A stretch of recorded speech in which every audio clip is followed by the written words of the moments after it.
Hello, welcome to the show. Sorry about that. I needed the delay because I didn't realize that I had made the same mistake I made yesterday, today, with the YouTube side of the stream. Also, the planes overhead are going to start being a lot more active. I think they get more active in the summers rather than in the winters. So let me get out this pop-out chat.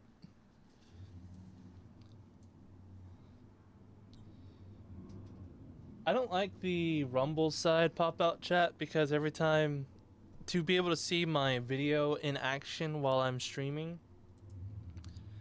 I would need to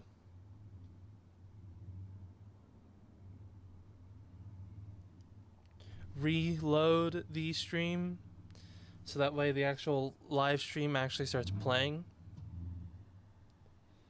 Hey, Southern Anarchist.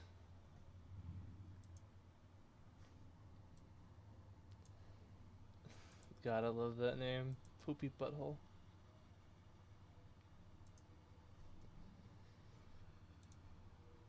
Alright, let me get this all set up. Southern Anarchist, can you believe that fucking Ricada didn't stream yesterday? The audacity.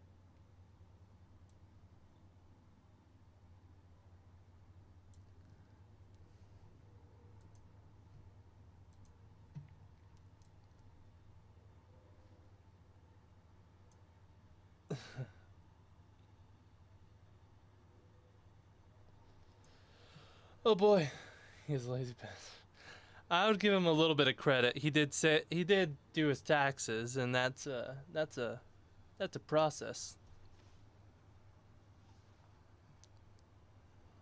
Oh boy, it's starting to ramp up in Texas. Plane.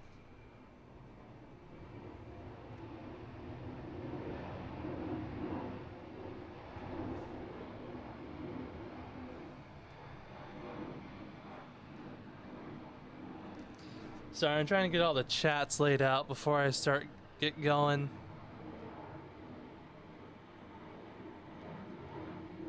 I might have to suffer insane amounts of heat for the show tonight or today.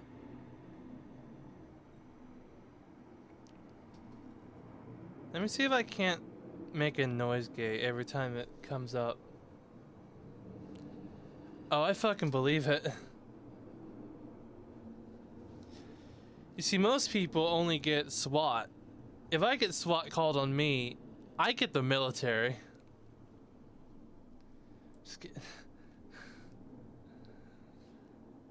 If only I wasn't worried about my channel getting struck, then I absolutely would.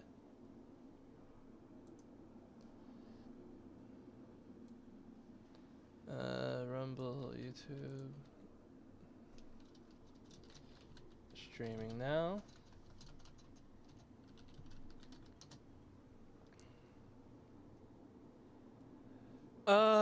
You don't want to see me naked. Besides, this is part of the stream attire. It is my Friday now. Well, yesterday it was Friday. Today's my Saturday. So, yes. Alright, so I am Jacob Davidson, and I'm in North Texas. I'm a legal layman, and I learn the law and try to educate while I'm learning it. You don't know me? Oh God. I'm in a weight loss process right now. You don't want to see this. I wouldn't recommend showing this. Not right now, at least. So I got a new device from the T-Man real quick before I get everything started. So this is what I was making tea out of before. I like them thick. You like them chunky? No. Unfortunately, not the Baldo. That sound you hear off the side is the heat. It's the tea reheating. The Velocity Maker. It's a large container of tea and water. It basically does the job that this and this does in one. It makes it real easy for me. Like, dude, I don't know about the Baldo. That seems a little... And I don't have anybody to use it with.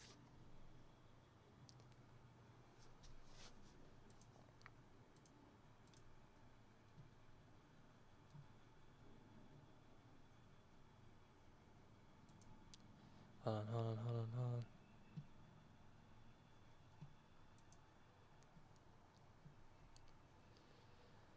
I've been getting into a little bit of an argument on Twitter with people. I do Nick duped me into buying one. It sucks. Ooh. What was it? You put your balls in it and it hurt? Something like that? That's what I remember hearing about for some people.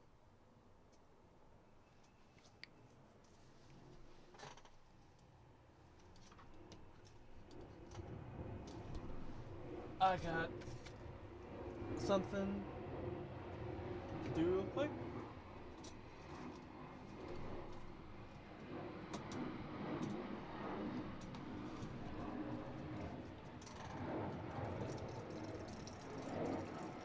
Oh, shit.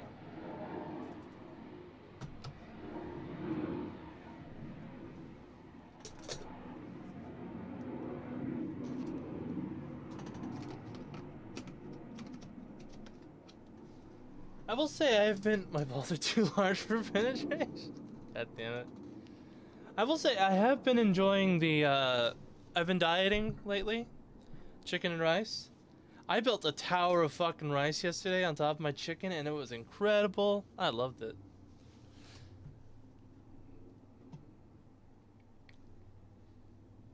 Yeah, I got a little bit of water left.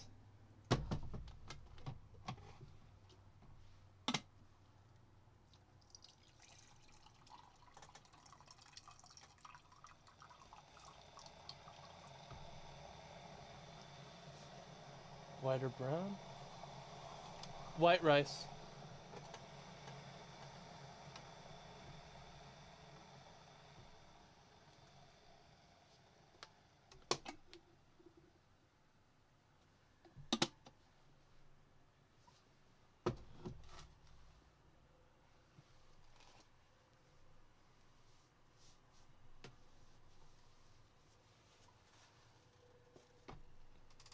Yeah, I do white rice. Here, let me grab a picture of it.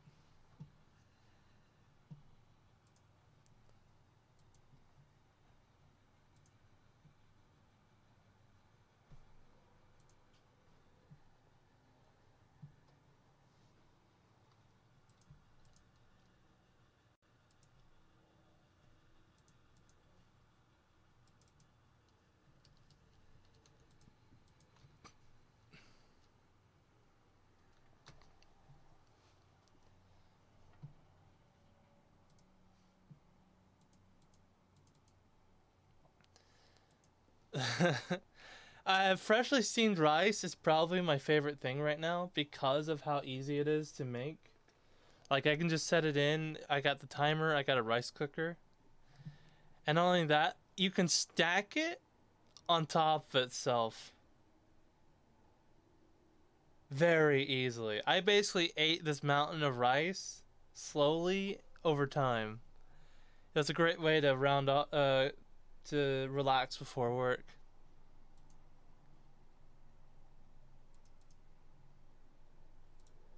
I hate plain rice. My friend suggested adding soy sauce, and I'm like, maybe.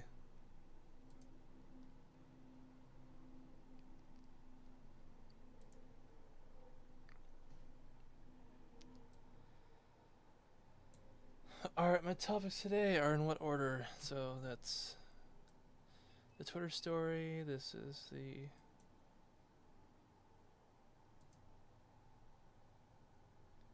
Oh fuck, forgot someone in the title.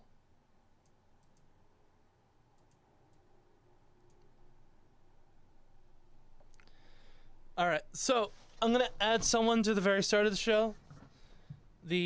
So I covered yesterday the Ralph Yarl shooting situation where the black kid was shot outside of a man's door. I am. There was a similar situation that happened somewhere else, but that story is not so well known, so I'm going to cover that on the show. I think it's a very like passing story, so it's not like a huge topic. I'm not sure. I think I'm waiting to see the evidence on it. I want to know what happened. For real.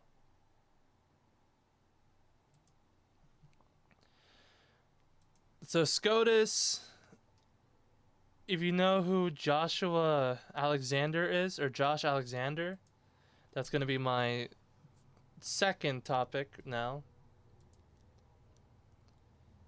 Texas Drag Hour.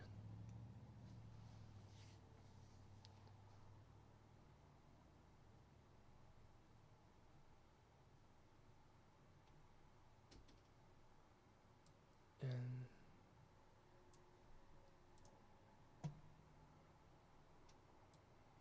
alright, those are all my stories lined up.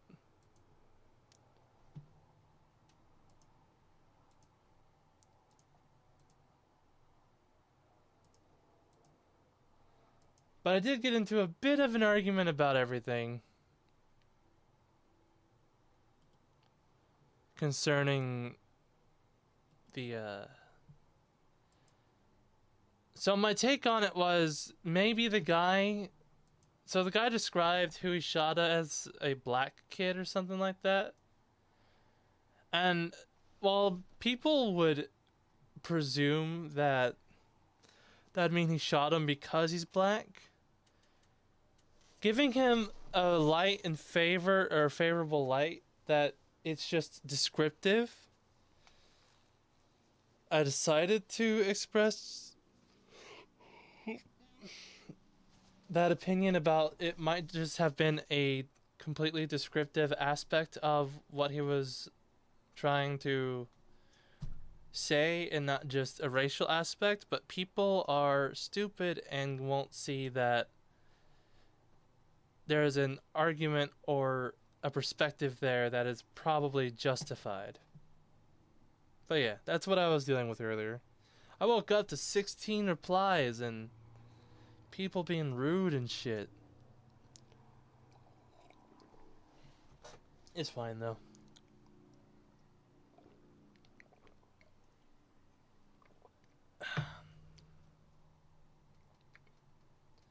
The T-Man was right about that. I probably should have done 4 to 5.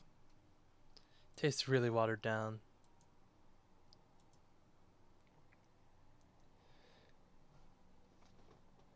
Alright. So we'll get on to the first topic.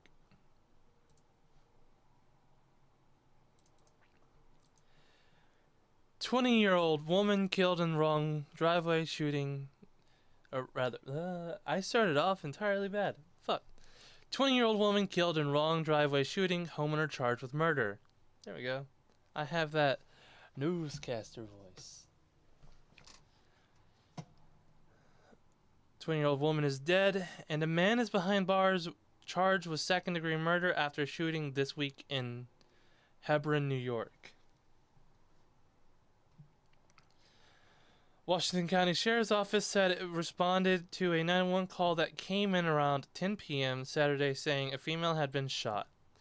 The victim has later been identified as 20-year-old Kaylin Gillis of Schuylerville. Tell me that they didn't name a place in New York after the Schuylers.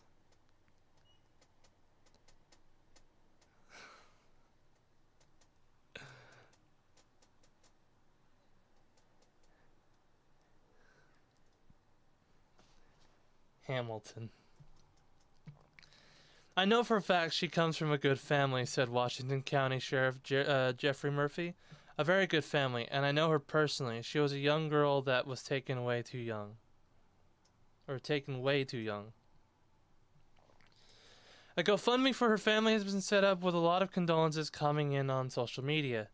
Police said investigators had multiple scenes that they had to work in the aftermath of the shooting. One scene was in nearby Salem. That's where the source said Gillis was found. It never occurred to me that it would cost me my life to take a wrong turn up someone's driveway. A witness who asked not to be identified talked to WRGB. He just didn't give these kids a chance at all. Police said 65-year-old Kevin Monahan of Hebron was arrested late Sunday afternoon in connection to the shooting. According to the Washington County Sheriff's Office, 4 people in the car were looking for a friend's home when they went up the wrong driveway. That's when Monahan allegedly fired 2 shots, one of which struck the car. Police responded to a home in Hebron. They had gone to the scene in error, Murphy said. They were looking for a friend's house, as I said, and unfortunately they drove up this driveway. Washington County Sheriff's Office is leading the investigation. New York State police were also called in to help.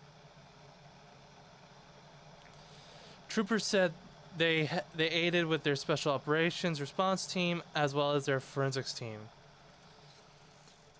When we saw them go up and then turn, and then they kind of barely had a chance, what I think was they realized they were in the wrong place, but now we have to turn around, the witness said. There's no room to turn around, so they were trying to do that when this guy shot them. I'm not faulting the girl that got shot or the people that were driving, but if I pulled into the wrong area and there was straight room back, I would have just gone backwards. Moynihan.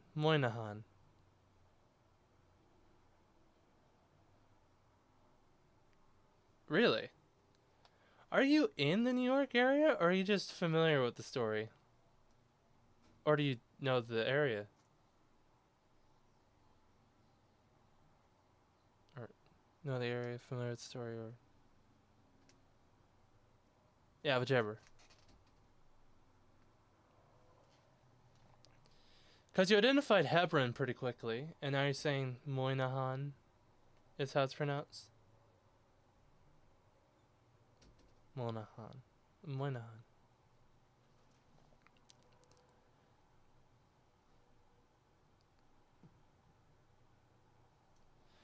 Moynihan was transferred to the Warren County Jail, where he remains in custody. While police initially responded to aid Gillis in Salem, where she was pronounced dead at the scene, it was a 5-minute drive from where Moynihan decided to open fire at the young adults. They left the area in the vehicle and went to the Cemetery Road location again with poor cell phone reception, Murphy said.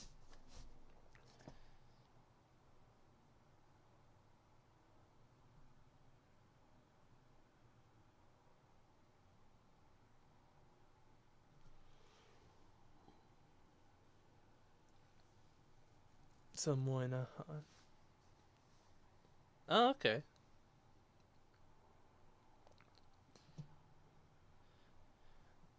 Murphy said they were able to connect with make contact with our 911 center. Poor cell phone cell and Wi-Fi services is no stranger to neighbors in the area. It's a problem, to say, and if it were more available, it could have possibly helped Gillis. The entire road on 31 cell service goes all the time, the witness said. So, perhaps her life could have been saved if they had been able to reach out for help.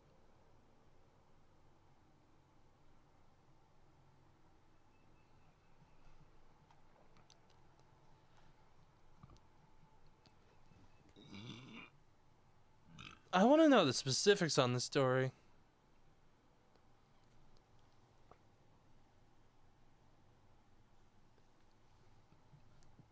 Fuck.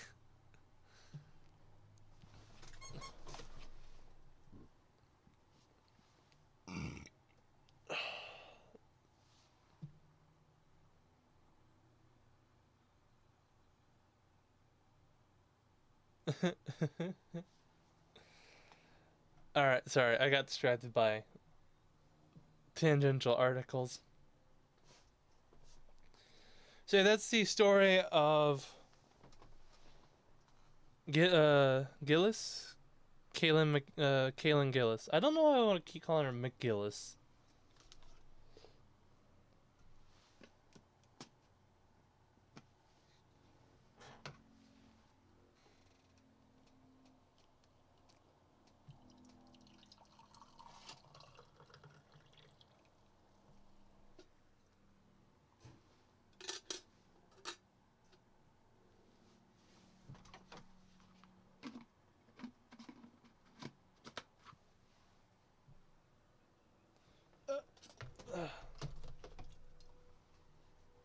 Alright. On to SCOTUS. Supreme Court maintains full access to abortion pill mifepristone until at least Friday. Supreme Court Justice Alito will allow the abortion pill mifepristone to remain on the market without tight restrictions until at least Friday. Alito had originally blocked a tighter restriction imposed by lower courts on the medication until 11:59 Wednesday. Alito did not explain the reason for the delay. The legal battle over mifepristone is chaotic and complex due to the conflicting lower courts orders requiring the FDA to take contradictory action on the medication. The contradictory action on the medication is simply this. Washington ruled against FDA in favor of people who wanted more access to mifepristone because they saw that the changing regulation on it was arbitrary and capricious, and that it was unfounded that you would need a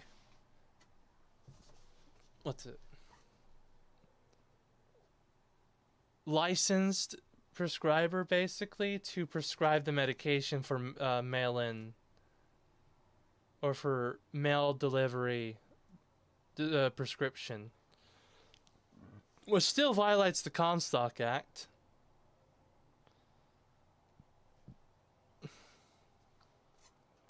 And in the Fifth Circuit in Texas, a judge ruled that the drug itself has not been thoroughly or properly tested, and that it needs to be tested, and so the Subpart H exception that allowed abortion pills like mifepristone and misoprostol to go through were unfounded and unsafe, as well as the conditions in which these things are approved and sent to the market were also arbitrary and capricious. So it is true that there is a conflicting opinion between lower courts, but there's also a conflicting or a consistency that the FDA is arbitrary and capricious.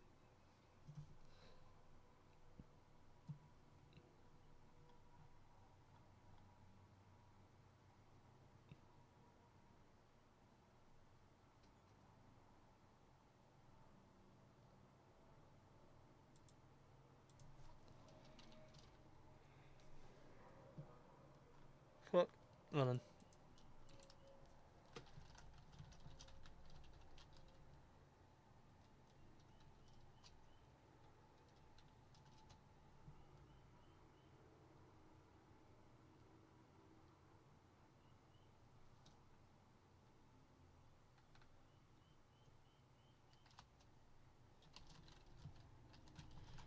To know the...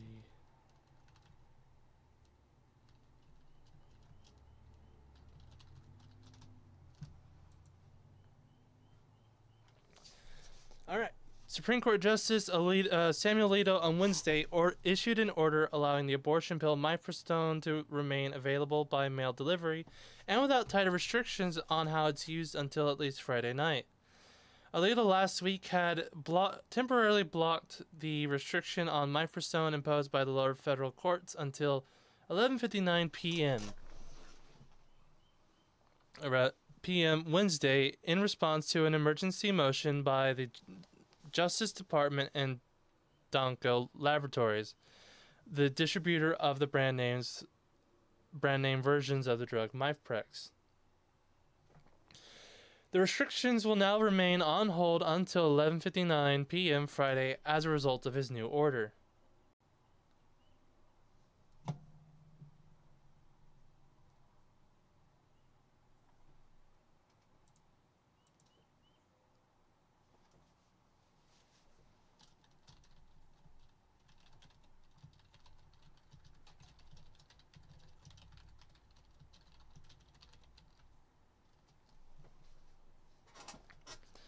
Alito did not explain the reason for the delay, but it gives him and the rest of the courts, or the Supreme Court, 2 days more to consider whether to maintain the hold on the lower court's ruling or to allow restrictions on mifepristone to take effect as a complicated legal battle over the drug plays out. 2 separate federal courts have given the FDA conflicting rulings on the availability of the medication. U.S. Judge Matthew Kaczmarek of the Northern District of Texas earlier this month suspended the FDA approval of mifepristone and all subsequent decisions the agency had taken to regulate the medication. Yes, Fifth Circuit Court of Appeals partially blocked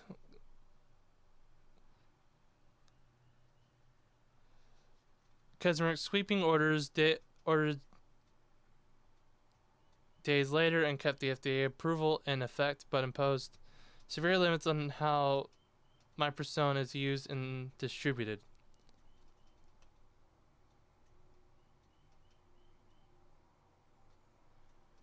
That's not how it turned out. He gave a 7-day period for opposition, because I feel like he knew that he was going to get opposed on the motion.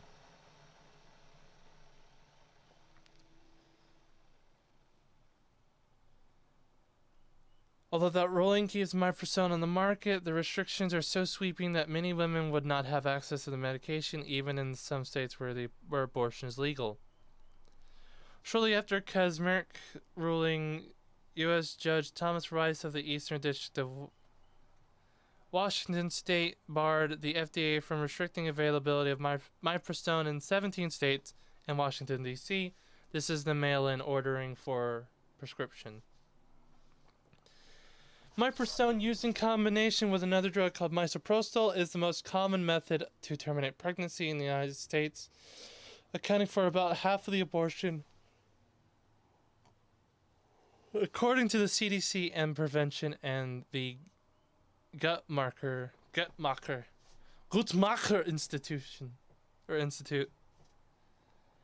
You know these people are experts in killing babies when they have Nazi names.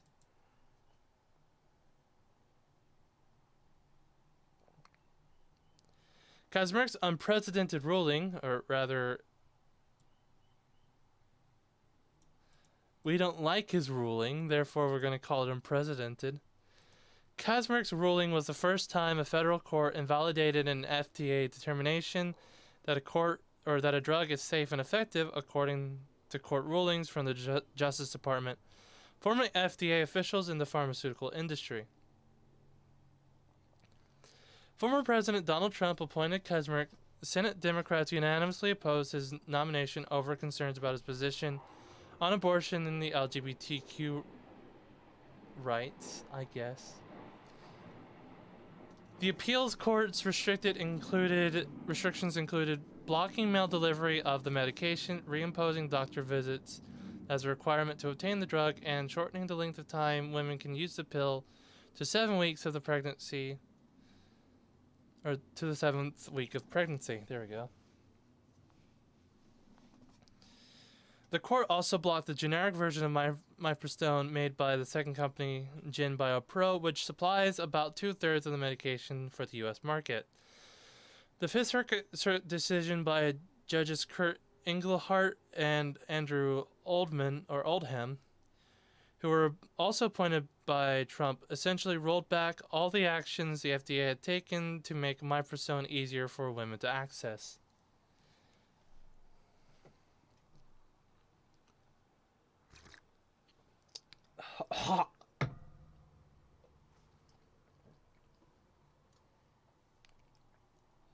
Oh, fuck. Hold on.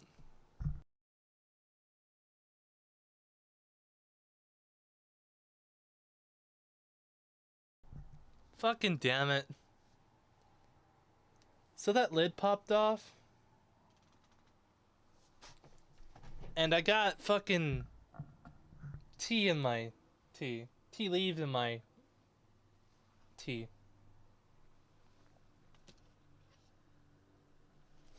I knew something was fucking weird. Thankfully the solution's easy.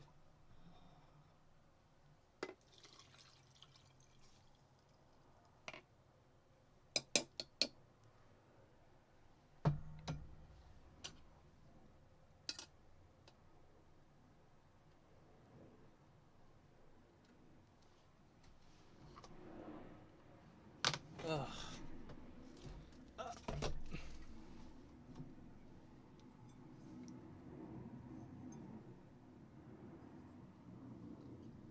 Fucking choked on some tea over here. God damn. Yeah.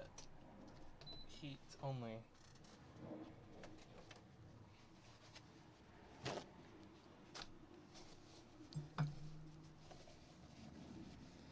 That was fascinating.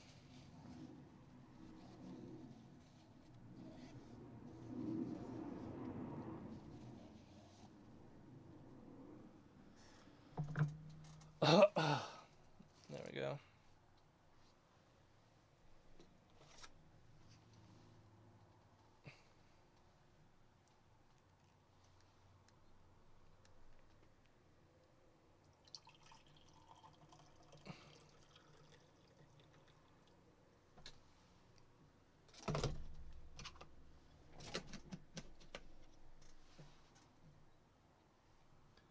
Choked on tea leaves. How quaint.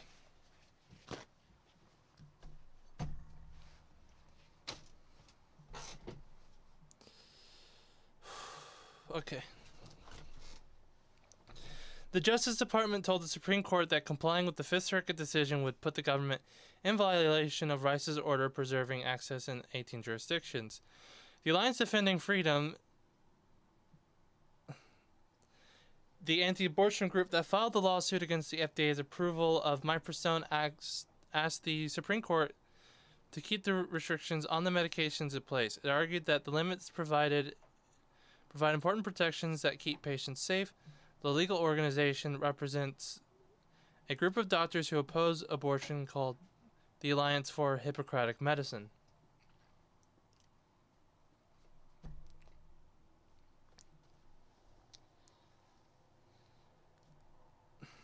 Alliance Defending Freedom says it helped draft the Mississippi law that ultimately led to the Supreme Court last summer to overturn Roe v. Wade, the landmark 1973 decision that guaranteed abortion as a constitutional right nationwide.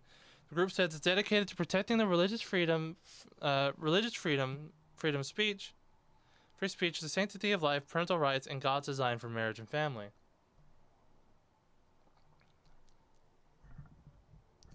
The Justice Department in Danko said that lower court ruling would basically take mifepristone off the market for months as the FDA adjusted the medications labeling to comply with the appeals court's order. This would deny many women access to an FDA-approved drug that is safe and effective alternative to surgical abortions, they argued. However, Fifth Circuit decision very clearly showed that it was not safe for abortion, or not an alternate. The anti-abortion group have claimed that have claimed that the manner in which the FDA approved mifepristone was illegal, and argued that the drug is not safe. Those claims are strongly disputed by former FDA officials, leading medical associations, the pharmaceutical industry, 23 U.S. states, and hundreds of members of Congress. They say the FDA conducted a rigorous review that determined mifepristone was safe and effective, which has been confirmed by decades of subsequent data. The group of drug makers that include Pfizer, biotech executives, and investors told the Supreme Court that allowing the lower court's ruling to stand would shatter the FDA's gold standard of scientific safety and efficacy review. Former FDA officials told the High Court that the ruling would effectively create open season on the agency, allowing competing drug companies or anyone who claims to have had side effects from a medication to sue to take treatments off the market.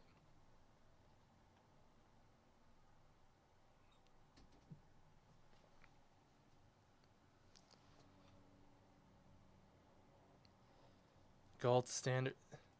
Are they saying mifepristone is the FDA's gold standard of scientific safety and efficacy review?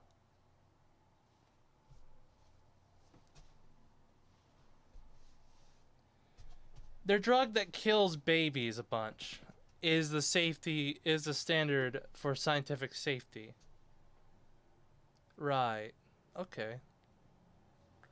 But yeah, that's Alito decided to hold off the Supreme Court ruling on the matter. I think he just needs more time to either think about it, draft an opinion, or consult with his colleagues. Either way, I didn't think it was going to get resolved right away. I was interested in how it might. But, it's whatever. Mifepristone's still on the market, and I choked on some tea. On to the Josh Alexander story. Ooh, warm. A lawyer for a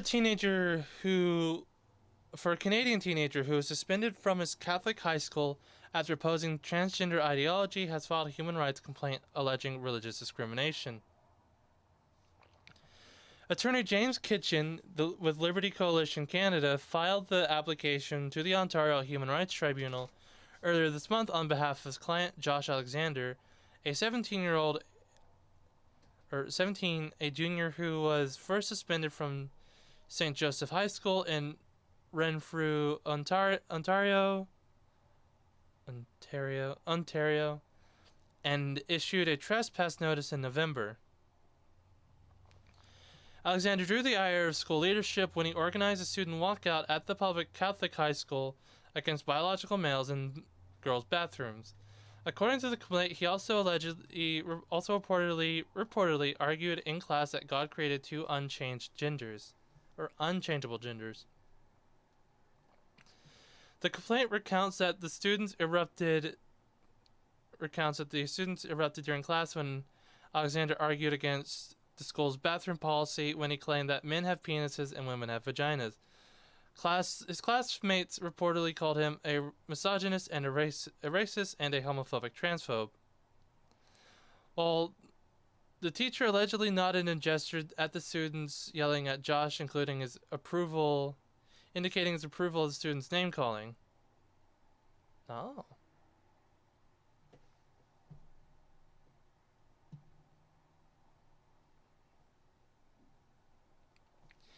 If this were in the olden times, something like this would basically be called, this whole thing would just be like Noah calling out bullshit or Enoch. Alexander was ultimately suspended and told his continued attendance would be detrimental to the physical and mental well-being of transgender students, the complaint says, which is a total lie and just a way to attack him. His suspension was technically lifted in January, but is effectively continued after the Renfrew County Catholic District Board excluded him for the rest of the year. Principal Derek Lennox would allow him to return to school only if the teen stopped using the dead name or given name of transgender students and avoided attending school with 2 transgender students, avoided attending classes. So he's not allowed to get his education. He's allowed to come back to get an education, but he's not allowed to come back to an education if it means being in a class with those people. Get the people out of the classroom that he's in. When he attempted to return to school on February 6th, he was arrested for allegedly violating the exclusion order. A tweet from him: I have just been arrested and charged at my Catholic high school for attending school after being excluded for indicating my intent to adhere to my religious beliefs. The school board has declined to hear Alexander's appeal regarding the suspension, arguing that he was not withdrawn from parental control, according to a letter sent to Kitchen in January. The lawyer argues that the school board made his decision despite being provided affidavit evidence to the contrary. Kitchen also filed an application at the Ontario. I feel like I've forgotten how to say this fucking word. Ontario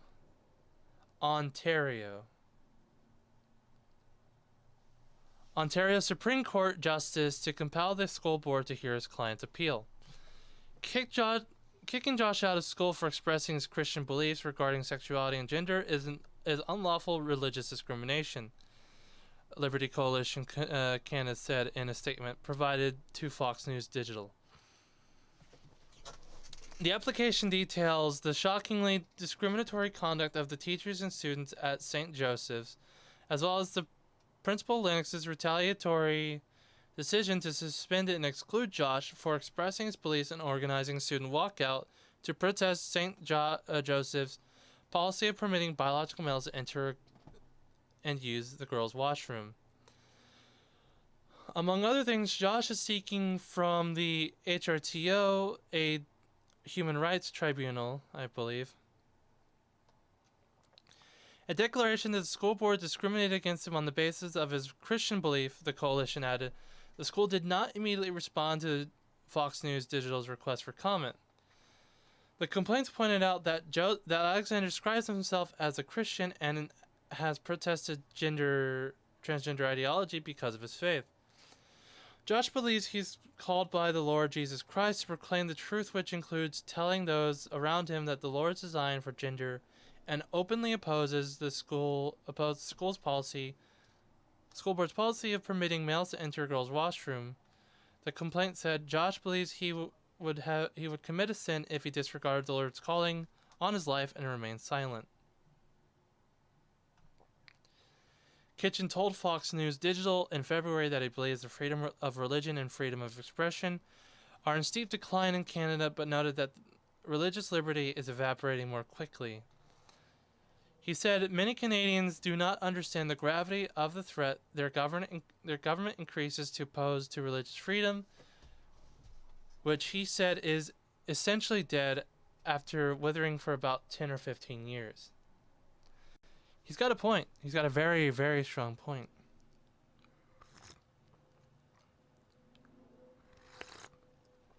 All right. Where am I at? Yeah, I could probably do another story. This is a lengthy one, I believe. No, it's not. Okay.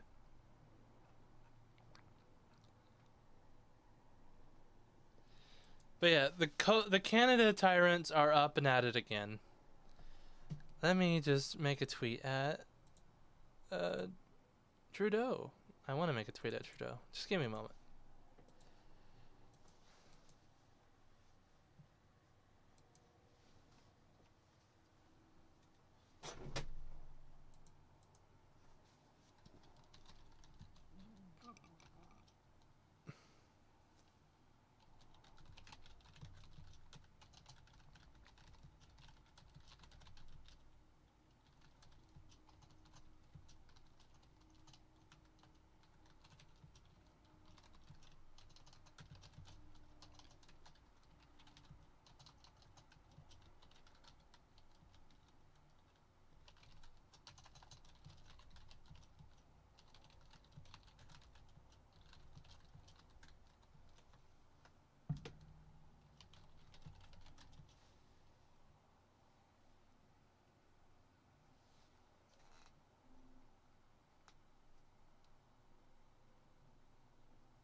More idiots on fucking Twitter. Sorry, all you hear is typing and nothing to see.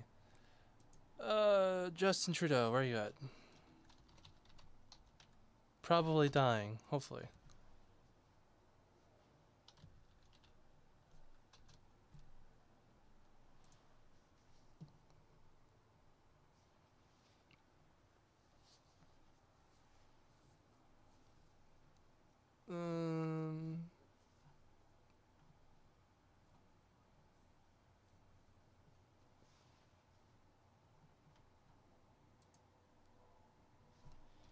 I'll probably put this on screen, yeah, and then move on to the next one.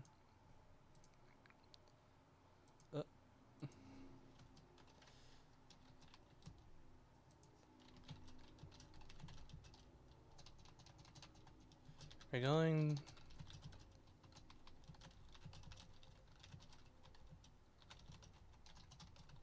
Canada or...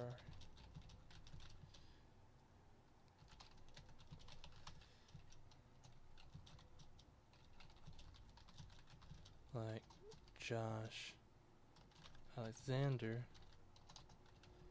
who was discriminated against for his religious beliefs.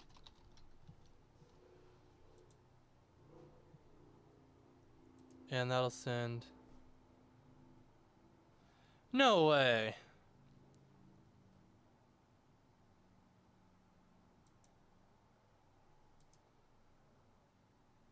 Is it cultural appropriation if someone who's not a Jew puts on a fucking yarmulke?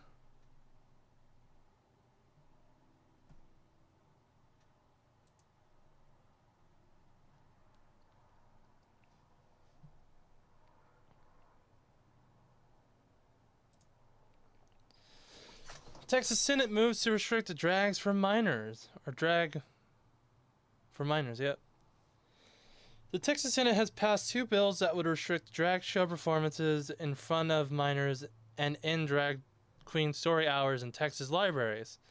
Senate Bill 12, authored by Senator Brian Hughes, a Republican in Mineola, would stipulate that a person who controls the premises of a commercial enterprise may not allow a sexually oriented performance to be presented in the presence of an individual younger than 18 years of age. In addition to levying a $10,000 fine, it would explicitly identify any incident with a performer in drag who sings, lip syncs, dances, or otherwise performs before an audience as a sexually oriented performance if it also appeals to the prurient interest in sex.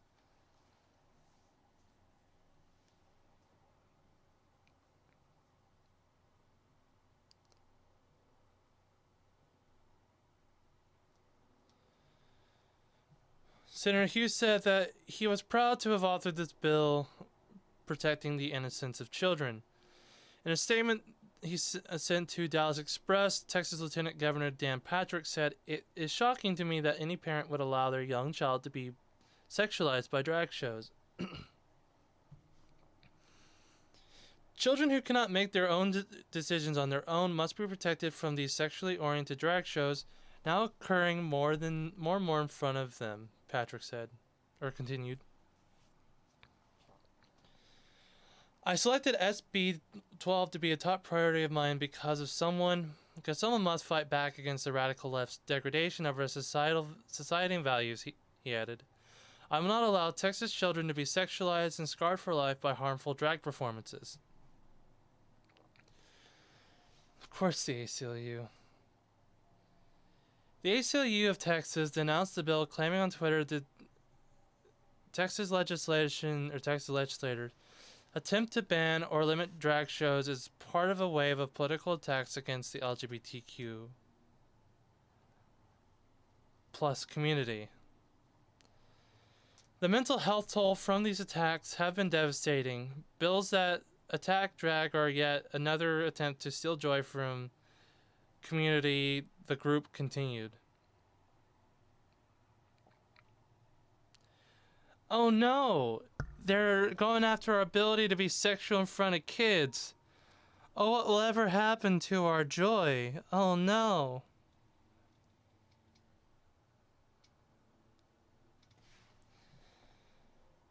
Senate Bill 1601, as authored by Hughes, would prohibit municipal libraries from receiving taxpayer funds if the libraries host an event at which. Hold on.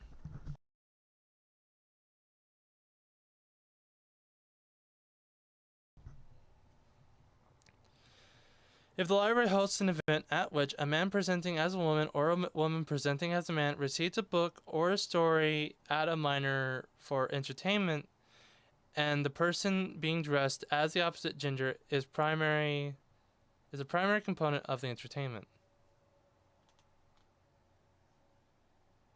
Maybe. I would see if it was in a sexual manner. Regarding SB 1601, Lieutenant Governor Patrick said in a statement received by the Dallas Express, the radical left's attempt to sexualize and indoctrinate Texas children is never ending. It is infuriating and unfathomable that public money has been used to fund drag queen story hours in Texas libraries, he added. The Senate's passage of SB 1601 is of utmost importance to put a stop to the sexualization of our children. Or Juntos, a left-wing activist, condemned both pieces of legislation, saying, SB 12 and 1601 are not only discriminatory but also harmful to our communities. Banning drag performances and defunding libraries hosting drag storytime events directly attacks diversity, inclusion, and freedom of expression, the organization claimed. It only attacks diversity and inclusion. Maybe not so much freedom of expression, but it could. I won't say it won't, but it could. Similarly, Callie Butcher, the president of the Dallas LGBT Bar Association, reacted to the news to the news tweeting, SB 12 and 1601 finally passed, and what a joke. As said in testimony, if you don't want your kids to be at a drag show, don't take them. Both pieces of legislation will now proceed to the House for consideration.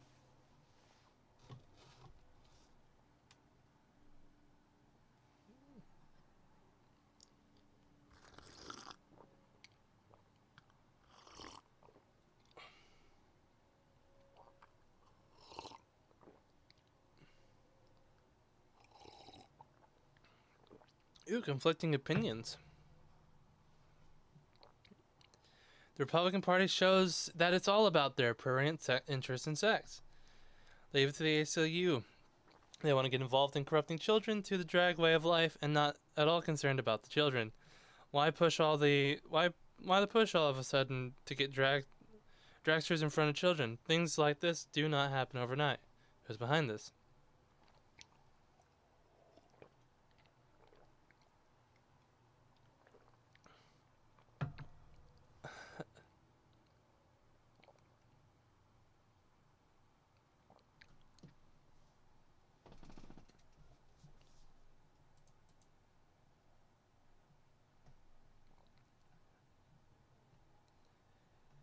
And it is a battle in the comments.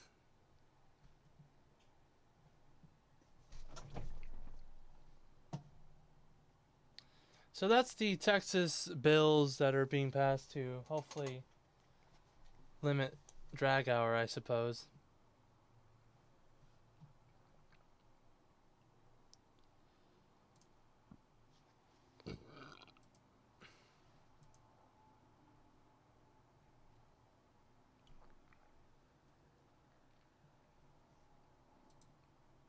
Alright, AP News.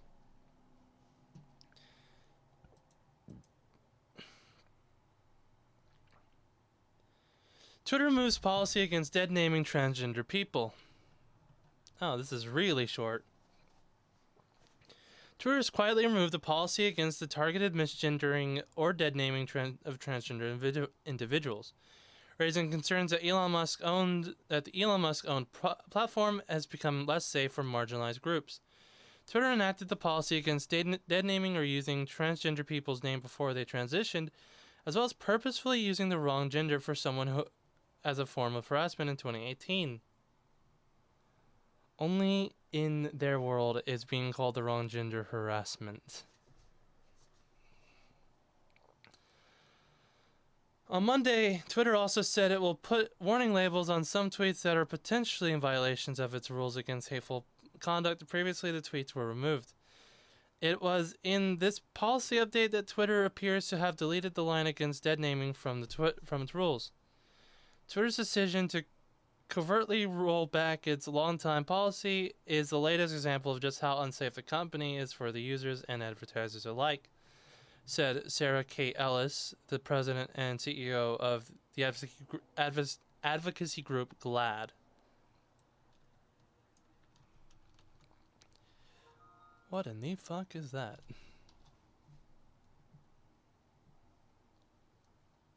Gays and Lesbian Alliance Against Defamation. Of course.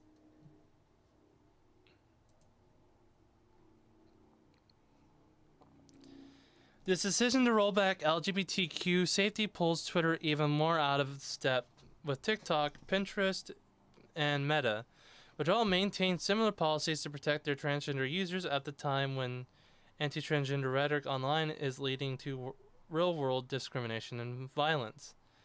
Twitter did not immediately respond for comment Tuesday.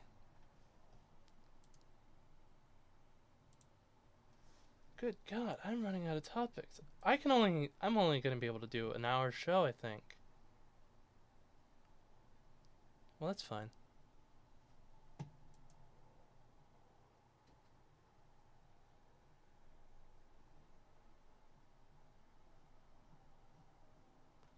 And this last topic doesn't even actually last all that long.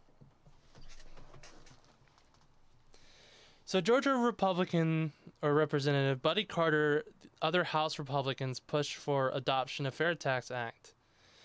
Supporters say the bill would essentially eliminate the need for the Internal Revenue Services.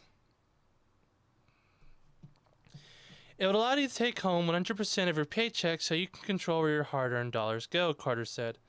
Tuesday, H.R. 25, the FairTax Act is simple, fair, a preferred alternative to our current tax system, which puts bureaucrats before the basic needs of hardworking Americans. Supporters said the bill would essentially eliminate the need for the Internal Revenue Services. It would also is also a critical step to truly stopping the weaponization of the IRS, said Republican or Representative Andrew Clyde, Republican of Georgia. Critics, however, argued that the act would benefit the wealthy and make things harder for middle-aged or middle-income families but supports of the act disagree. Or supporters of the act. I don't need to remind you that the federal government takes up to 37% away from families, said Representative Andy Briggs from Arizona, Republican from Arizona. Under this proposal, every American will receive a rebate on their taxes up to the national poverty line. So don't say, oh, this is going to penalize the very least money earners. No, that is not the case at all, Carter said. They did actually state in the bill, I think I've covered a portion of this, that they did actually set up a rebate where you can get money back to pay off things. It's kind of like a credit, I believe. The tax plan was first introduced in '99 and has never made it very far. Oh, if only the bill that was introduced in my year of birth would actually go through.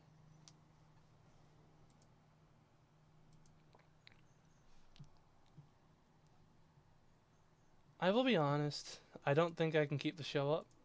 I didn't think I would have this little time to talk and put up topics. But that is the case, and unfortunately, this might be one of my shorter streams.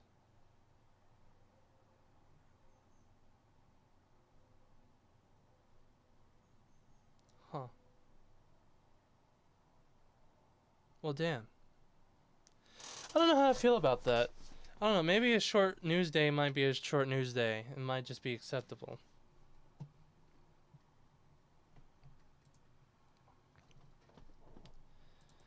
But I guess before I decide I want to start wrapping everything up,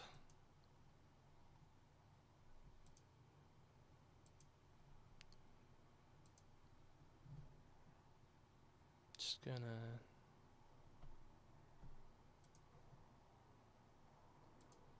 I am programmed the camera. Good job.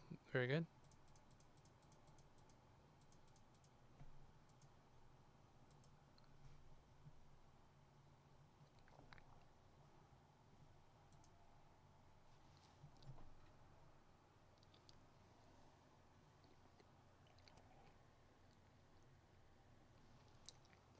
There's still some tea leaves. Damn it.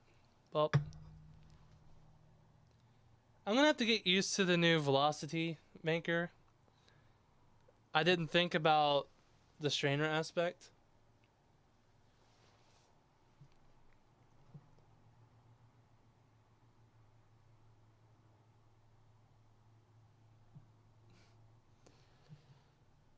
What am I gonna say? Right, before we wrap up everything. The Dragon's Treasure, a haven for anime and tea lovers. If you want to try out tea that you haven't tried out before, I can assure you that you haven't tasted tea quite like this. It's the best tea. I can't do a Trump impression. It's very good tea. You won't be disappointed at all by buying any of the tea from the Dragon's Treasure. And remember, if you're going to purchase any of this tea, use code LAYMAN for 10% off of your purchase, so you can enjoy a little bit of savings with your tea. He sells merchandise. He sells tea. He sells teaware. You got the 5 types of tea. And he's got the teaware, herbs, merchandise, which is, I guess, just a shirt right now. Yeah. Hey, T-Man, where's my shirt?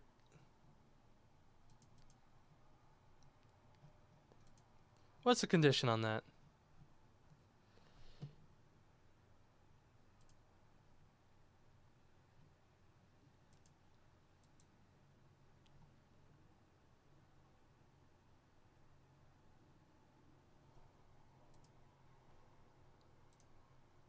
I gotta talk to T-Man.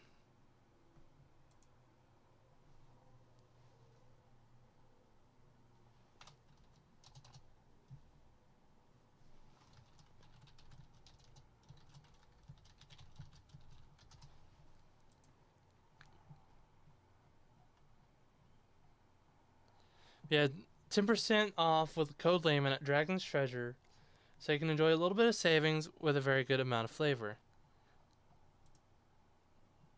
It's very good stuff. I've been drinking the Iroh's Legacy, and it's been my favorite. Magic Girl Venus is an orange flavored tea that I really enjoy as well, and I couldn't recommend it enough. Or I can't recommend it enough. So remember, code Layman at Dragon's Treasure for 10% off of your purchase, and enjoy good tasting tea with a bit of savings.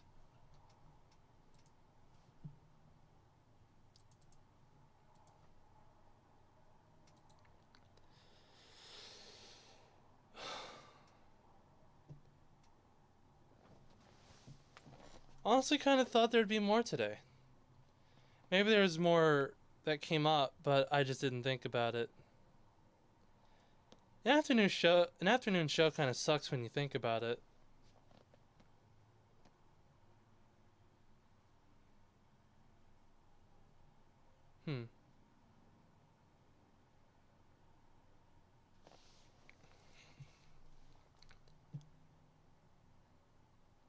I do apologize that I didn't get the stream going started sooner or have more to say. However, if you did enjoy the stream, thank you for coming. Thank you for watching. Anybody who came live, anybody who came to watch in the background, anybody who comes to watch on the replay. I've updated the description to actually address that I have a channel on Rumble. So please, remember to like and subscribe if you watch this and enjoy what I put up, even if it was a little rough around the edges.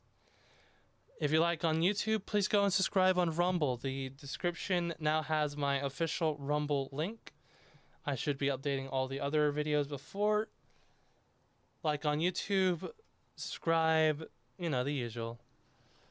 if you want to hear more from me, I plan on putting exclusive content out on locals and for local supporters who end up being over there, where I'm gonna do some covers of songs, either sing it live for people to watch on replays, or just make make an outright song or cover recording and then post it out. But yeah, hopefully that all turns out very well. Hopefully everybody who watched enjoyed. Thank you for watching. Code Layman for 10% off your tea purchases. Like and subscribe on all the other contents. Thank you for watching. I greatly appreciate it. And hang loose.